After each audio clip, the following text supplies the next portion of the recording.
One thing I love about Anastasia is just, to me, she's just a badass, if I can say that. I just love her character. I love when she's like, I'm not changing my name professionally, I'm getting here on my own, I'm doing this awesome RA car chase sequence. Yeah. Can you talk about the message that sends? Because it's an awesome thing to see that character, like with that character, they're on even playing fields, that no one's overcoming the other. They're both vulnerable people, they're both emotional people, they're both strong people. But you talk about like sending that message about Anna's character and being that way on screen. Yeah.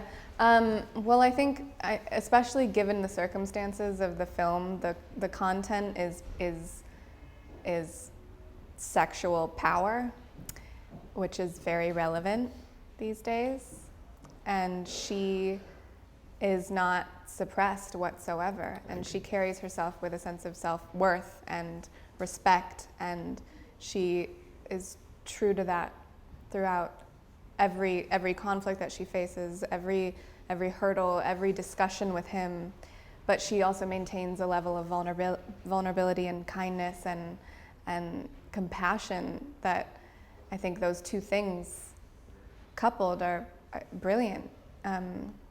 She's powerful and forthright and still a woman and feminine and graceful, and that's the kind of message that I would like women to receive.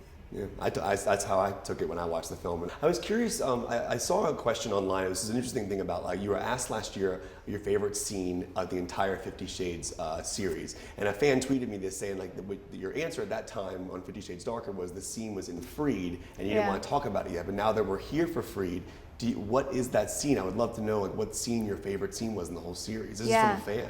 It's a scene where Anastasia finds out that she's pregnant, and she's in her closet, and she gets into an argument with Christian, and kind of is extremely vocal and honest about it while getting dressed. So she's putting clothes on and sort of figuratively covering up and protecting herself while speaking her truth, which I think is pretty special. One thing I love about this idea is that you're playing this character for 3 films, and now we're sitting here, the production's done. I'm curious what part of Anastasia that you take with you. Like, what elements of her, like, kind of come into your real life? Do you pull from characters? Like, do you find yourself still having elements of her emotionally?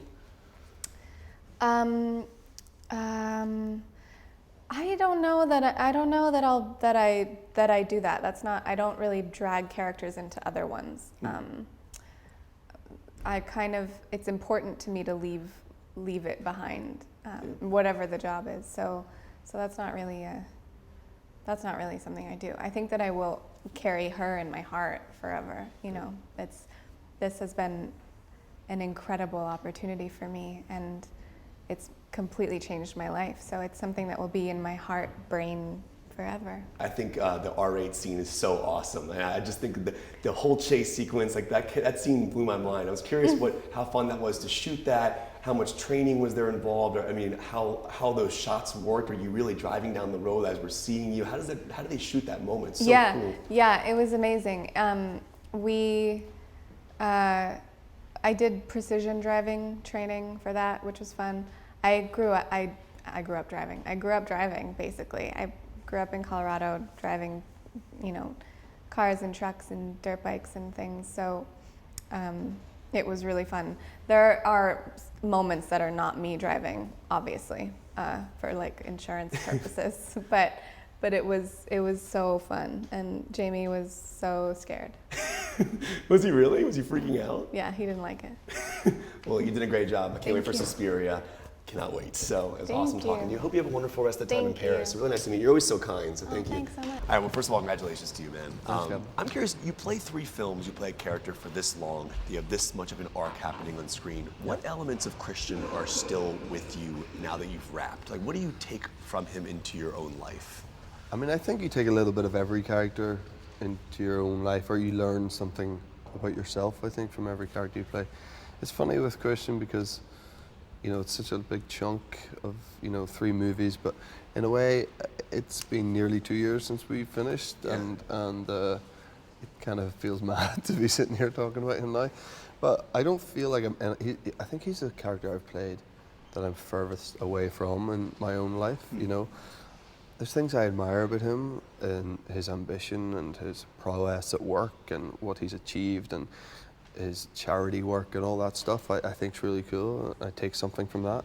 But beyond that, I don't see myself anything like him, which is a good thing. Yeah, no, it's probably fun to kind of go that far Yeah, into a exactly. character. Yeah. You know, it's interesting to me because last time I did the Joker for 50 Shades Darker, I asked Dakota this question, and I find it so interesting that this is originally started as Twilight fan fiction, and it's fascinating. it is But mad. I was curious, and this is totally hypothetical and just kind of a movie nerd question, but could you see a conversation happening between Christian and Edward Cullen? Like, if those two met, like, what would they? I mean, I know he's a vampire, but what would they talk about? I don't know.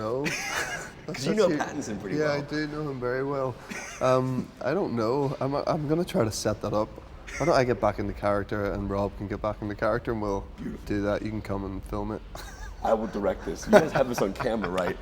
We'll shoot it in film on That'd 70 be funny. millimeter. We should do that. That'd be funny. Did you see Good Time was awesome? Dude. Wasn't that amazing? And he's been robbed. I didn't mean that.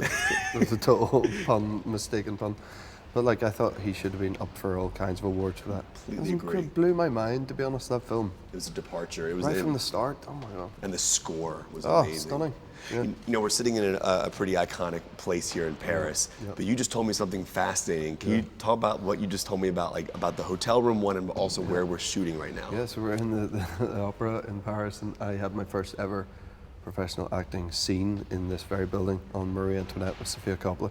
My first day, literally my trailer was just outside that door, and my first ever scene, and then came back here 12 years later to film this, and had not only the same hotel, but the exact same hotel room that I'd stayed in when I did Marie Antoinette. So as much as you think your career sort of like goes here and then up a bit, and then but it's same in the same hotel room 12 years later. But yeah, mad.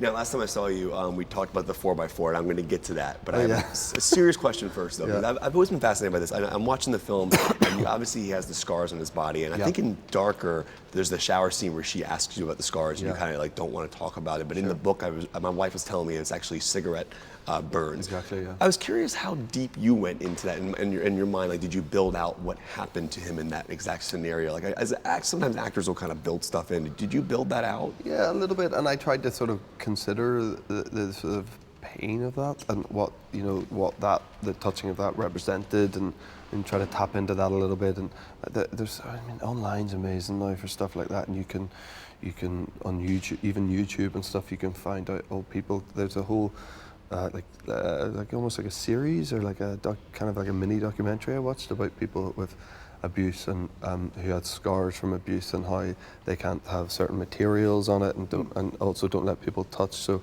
you can there's loads of stuff online now that you can tap into and get an idea of how someone touching it feels the exact same way as the sensation did when it happened, when the abuse happened. And that blows your mind that something can still affect you that many years later. Yeah. So yeah, that was really interesting looking into that. Yeah. Switching gears, obviously to a completely different topic, but I mentioned that last time I saw you, because you were on Conan, like the night or two before. You talked about 4x4. I saw you. I went and got it. I literally, you almost killed me. That thing was so brutal. Look at that. So I honestly, I like how small your head look. You just got text. I'll open it. That's probably my wife. Is it my wife? Is her name Lauren? That's my wife. Yeah. Should I reply? If you want to, what'd she say? You can't tell. It's probably like a. That's an amazing picture. So what did you say when you asked for it? Did you just go 4x4? Well, I asked for the 4x4. I felt my arteries moving an hour or two later. But so now I have a recommendation for you. Yeah, okay. We're in Paris. You've seen the movie Pulp Fiction, right? Of course. So you know that they call the quarter pounder here the Royale with cheese. Right, yeah. That's my recommendation to you. Okay. You got to get the Royale I'm with going to do cheese. it now, today. Can I go right now and do it? Yeah. You got to go. I'd love it. All right, before I let you go, I asked Dakota this question as well. Her favorite scene in the film, she told me, the whole series, was the moment when she tells you she's pregnant and she's putting on the clothes in the closet as she's talking to you. Out of the entire series, this actually comes from a fan. What is your favorite scene in the whole 50 Shades series? I think the negotiation scene in the first one. Wow. I just liked the way it was written. It was really punchy, and it was, cat and mouse, back and forth, and I just liked the way we shot it. And we did this thing where we tried to make us look with a sort of cheat of the camera and positions that we were getting closer and closer the further the negotiations went. Oh, cool. I just stylistically enjoyed that the most, and yeah, I think that was for me. And I just, the dialogue and what we were talking about, and you know, we had a couple of times we laughed a little bit at sometimes the content. But yeah, that was a fun day. I enjoyed that. Cool. Well, Jamie, it's always good to see you, man. And go see Phantom Thread if you can. It's awesome. I'm so happy you saw a good time. Now, I want to ask you, each movie has had its song. So Ellie Goulding, Loving Like You Do, Taylor and Zayn did 50 Shades Darker, and now you and Liam. I love how different each song is. I'm curious, when you make the final song for the final movie, how much do you look at those other two songs in regards to the emotions of where you're getting? Oh, a lot. I mean, you don't want to copy anything. You know, I think that's the first and foremost. And you always want to elevate the song to another level. And I think that the standards were high, the pressure was high because the soundtracks were so popular. Yeah.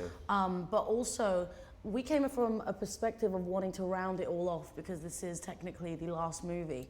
And so it was a little difficult figuring out what perspective we wanted to take, but we knew that it had to feel uplifting, and that's why there's horns in there, and it's got a lot of instrumentation and not that much singing, but a lot more movement. And you know, I love the version that we've given, and it's a huge honor now because all the other ones have been so successful, and you know, this one's just really popped off in lots of different places, and it's nice to watch it in the movie. The video is great too. I love when you're floating. Yeah. It's so cool. By the way, it hurts to float. Have you ever done anything like that? Floating's not No, easy. it's like a harness and like the string. It looks you good. don't understand. Your groin after like 20 minutes is numb.